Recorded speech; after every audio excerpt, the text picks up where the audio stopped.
Just this week, I heard a report that the US Census reported 14 million families in the United States that had children who were food deprived.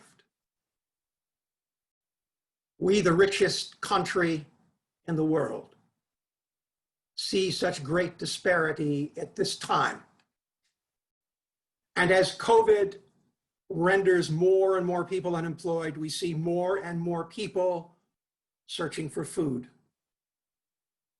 We see lines of cars in various parts of the United States, not only lining up to get a test for COVID-19, but lining up for food. And of people in those cars oftentimes saying, I never thought I would be in a place where I had to get online to take a donation of food. In our gospel today, the disciples come to Jesus after he has taught, after he has healed, and say, the people are hungry, they're tired. Send them away so they can get something to eat. What was their solution? The solution was to send the problem away. Why? Why would we push the problems away? Why would we send so many people hungry away? Is it an inconvenience? Is it, I'm not talented enough? I don't have enough money. I don't have enough knowledge. I don't have enough experience. The need is so great and I am so small. Jesus' response is not to say, okay, but to say, what do you have? And we see in other readings of the gospel, a little kid comes with 5 loaves and 2 fish. And Jesus doesn't say, oh, that's not enough. He says, bring them to me. And he blesses them and gives them to his disciples. He says, have the people sit down and begin to distribute the food.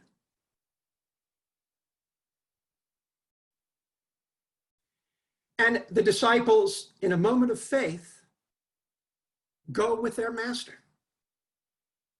They don't say, oh, how can we distribute 5 loaves and 2 fish? But they take a leap of faith. And in the distribution of those loaves and fishes, all that are there are fed. How many are there? We don't know. It's only counting men, a very misogynistic gospel. Not talking about the women or the children. So we could probably look at a significant multiplier if we believe there were 5,000 there.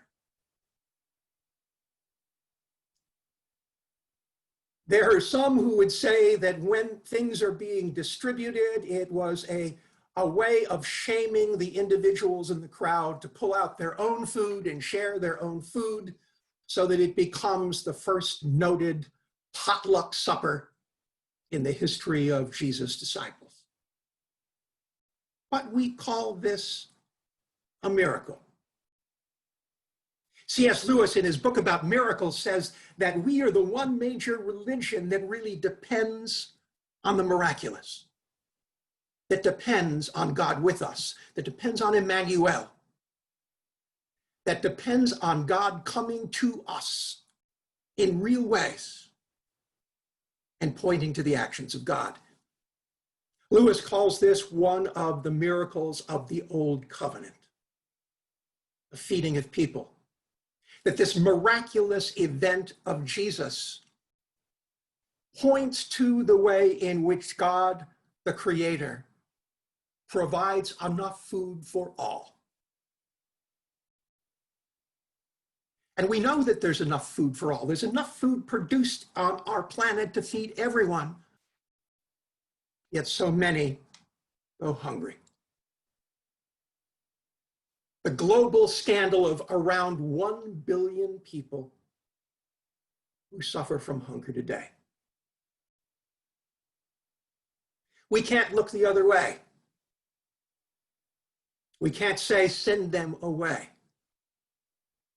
There's food available in the world, enough to feed everyone. When Jesus blessed the fish and the bread, it didn't miraculously balloon into enough to feed everyone, but it is in the giving of that to his disciples and his disciples participating in the distribution that enough was had. It was in the sharing. It was in the obedience of the disciples that all were fed. So there was a real physical miracle, but it was accomplished through the act of the apostles, sharing what was originally a tiny bit of food. Pope Francis emphasized this when he spoke of this lesson, to say it will only be in the process of addressing the hunger problem that solutions will be found. We should not expect God to materialize a big pile of food up front, but instead to look at the ways in which we can be involved in feeding the hungry. That God will enable us to find new solutions for what presently seems to be insoluble problem. As we sit sheltering in place, surrounded by COVID-19, we can't do what we've done in the past, which was to bring food to the church and put it in a basket to be given out to people, or to collect food from a farmer's market that used to be in front of our church so that it could be given to poor people the next day. But there are still things that we can do. There are major food programs in New York City, like City Harvest, that are involved to this day in delivering food to food pantries, to homeless shelters, to a supportive housing like the one I have in the South Bronx, to make sure that there is enough. We can support those programs in our own communities. We can do things in our communities to add to the ability for us to feed our neighbors who don't have enough. And it is particularly important now as all of the extra incentives for people who are unemployed have disappeared and Congress dithers over what they're going to do next. Jesus asks us, what do we have? The answer to that is going to be different for each and every one of us. But we are called to participate in the distribution of life-giving food to our neighbors, to God's people. Whether it be in volunteering in one of the programs that's still open or donating to programs, or perhaps the most important thing for what do we have is what we have as citizens, the ability to vote. I've been watching the countdown and I know it's less than 100 days till the presidential election, the election of Congress. And it is important that we people of values own what we have, own our participation, so that the people who lead us may share our values, that the people who lead us make sure that food is available to all God's children, not only in the United States of America, but throughout the world. What do we have? We have our faith. We have the words of Jesus to say, go and do something with what you have,